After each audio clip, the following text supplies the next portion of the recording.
And today we are making fresh and toasty bagels.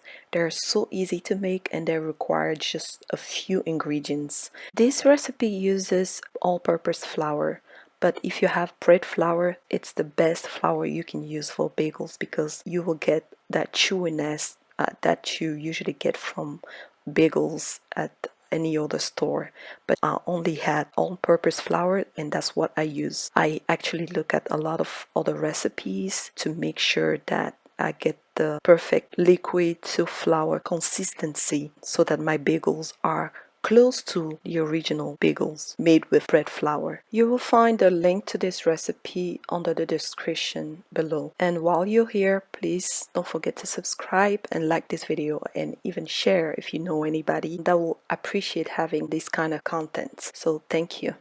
I mixed the dry ingredients and the liquid together until I got a shaggy dough, and I turned it into a work surface where I'm gonna knead it for about 10 minutes. If you have a mixer, you can use it and knead your dough there for about 8 minutes, but I like to use my hand because I can tell what's going on with the dough. And anytime you feel there's a resistance, it's better to leave the dough rest for about 5 minutes. After the dough has rested, it is more relaxed and easy to work with. One YouTube video that I watched suggested to add oil to the dough, and that's what I did. The first few minutes I thought it was a mistake because the dough kept tearing apart and it was not easy. It was too slippery to work with. So I decided to let it rest for about 15 minutes. I'm telling you, you'll be amazed about what a rested dough feels like. It was very supple, very soft, easy to work with. So I'm very glad that I made the decision to let it rest. And I suggest that you do the same.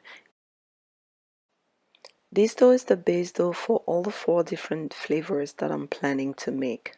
So I needed to weigh it out and divide it into 4 equal parts. The first flavor that I prepare here is the cinnamon crunch. It's very easy. All you need to do is add cinnamon powder to the base dough and knead it for a few minutes until the cinnamon is incorporated into the dough.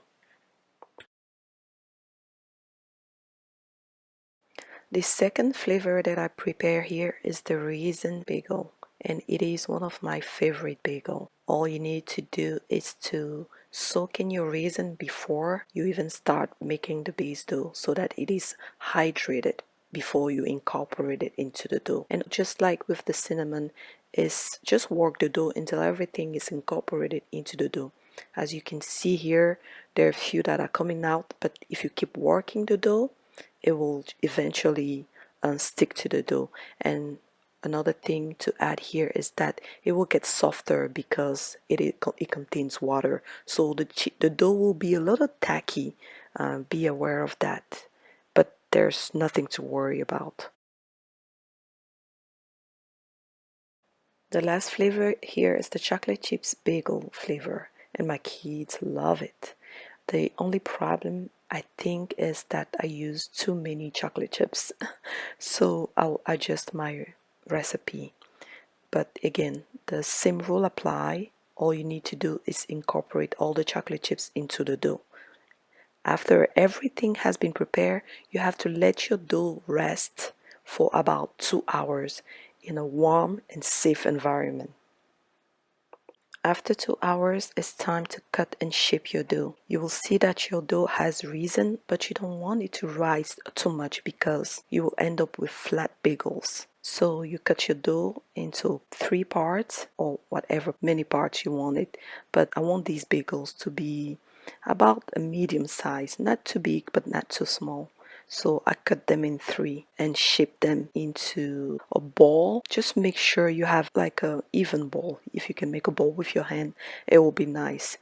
There are homemade bagels, so we don't expect them to be perfect like the store-bought one. And then you insert your finger into the ball in the center and the other one after, and then you stretch your dough to create some sort of hole in the middle. You don't want the hole to be too small, you don't want it to be too big, because we will let the bagels rest for another 20 minutes and they will rise a little more. The hole will get smaller, so you want your hole not too small.